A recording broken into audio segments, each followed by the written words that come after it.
everybody, Articulated Ninja here. And of course, I've already gotten a few questions about this Ghostbuster vehicle, as far as people asking, what are my thoughts on this? What do I think about it? And okay, I just figured I'd share them real quick. Oh, I ain't gonna lie, I'm ready for this. Because Hasbro has finally been brave enough to do another car-ish type of vehicle since the Engine of Greed. Moment of silence for that ripoff.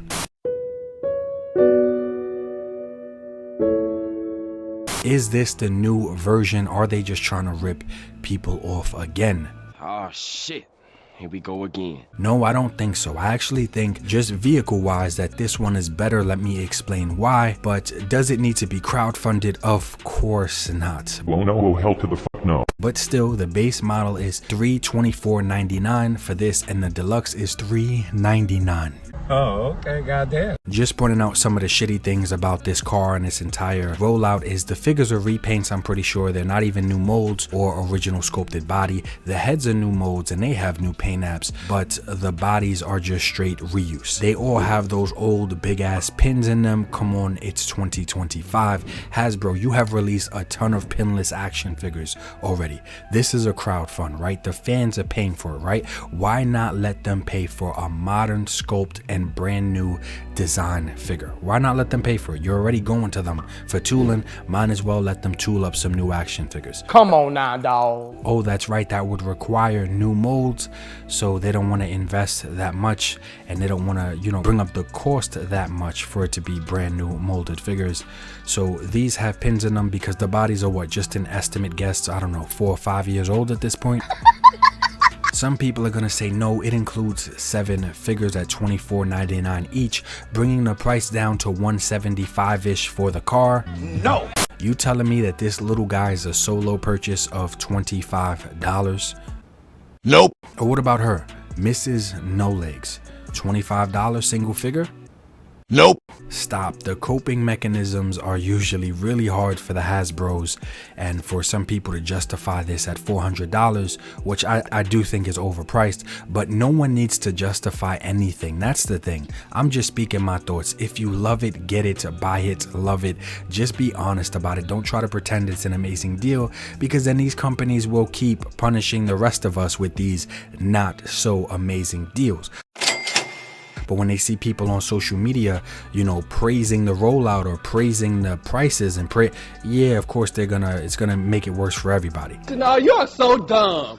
You are really dumb, for real. And you can love it and still admit that it has such obvious flaws about the rollout, like the reuse old figures with the pins in them should definitely not be a thing. If I was a Ghostbusters fan though, and I didn't have a platform that really stands against the biggest companies doing crowdfunding, I think I would get this, because I think the car does look really, really nice. Comparing just the vehicles themselves, I think that this vehicle is a way better product than the Engine of Greed. Comparing just the vehicles themselves, not the figures, not the accessories, not just the vehicles themselves. This not only has lights, but it also has sound. The Engine of Greed had no sound. This thing is overall bigger in length by almost 5 more inches, and we all know inches make a difference. Hey yo! Pause. Yeah. It's also bigger in height and width, and it's cheaper than that damn car by $25. So it's bigger, it has sounds, it has lights, and it's cheaper, and it has more features overall. I'm pretty sure it even has more lights on it overall, but don't hold me to that. At the end of the day, it's still comparable. I think this thing has more detail in the interior and the exterior, more vinyl, stickers, decals, whatever, just more details. They said it's gonna also have a USB plug-in, supposedly, so not only will it have the battery option, but the USB plug-in in case you want to just leave it on the shelf for a while. This is just another case of Hasbro making Hasbro look bad again. Now, maybe the extra $25 for the EOV was licensing. Very, very true. Maybe. But it's not my job to care what fine print the company signed on the dotted line. I'm the customer. So yeah, that Engine of Greed was smaller and it cost more, but people will still defend that base offering to this day. To this day! And even at $324 for the base model, I do think it should be a little bit cheaper. But once again, I know everyone's gonna say licensing ninja, licensing, it's Ghostbusters. Does McFarlane own Batman? No. He's giving us more Batmobiles than we honestly need for $100 or less. And now they even have lights and sounds with those Batmobiles, and they're still around $100 or less. And it's not crowdfunded. Does Valaverse own Resvani?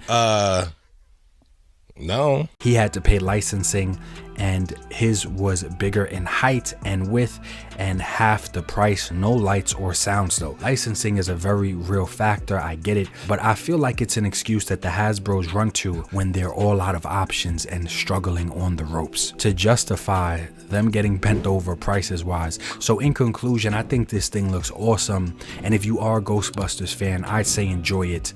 But no, you're feeding the crowdfunding beast that does not need to exist for basic stuff like this. Once again, get it, but no, you are feeding the crowdfunding beast that does not need to exist for basic stuff like this. And I think this is a way better deal than the Engine of Greed in regards to the vehicles being compared, but I still see this thing being a little pricey for what it is. The Ramen Racer at its cheapest pre-order price was around $225, and it has lights and sounds, but regardless of the lights and the sounds, it's another standard vehicle, right?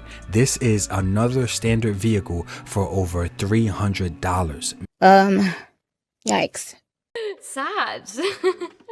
Look around, tons of companies including Hasbro are giving us standard vehicles for less, but this thing is beautiful. I don't think it's overpriced by a lot, but if this thing was around $250 or $225, I think it would have been backed already at record speed. But shout out to my channel members that keep me going and help me ignore the Hasbros while I still enjoy some of Hasbro's products. Let me know what you guys think. Is this thing amazing? Did it have to be crowdfunded? Do you think this HasLab vehicle is better than the last four-wheeled vehicle that didn't make it? Comment down below. Me reading what you guys think is what makes a lot of this worth it to me. I don't care to hear my own thoughts. I want to read yours. G.I. Joe, classified, Marvel Legends on my mind, Valaverse and NECA time, Mythic Legions I must find, SH Figure Arts I can't lie, Rebel Tech got my pockets dry, Set Action Figures for life, Articulated Ninja is nice, yeah, you might wanna subscribe, Action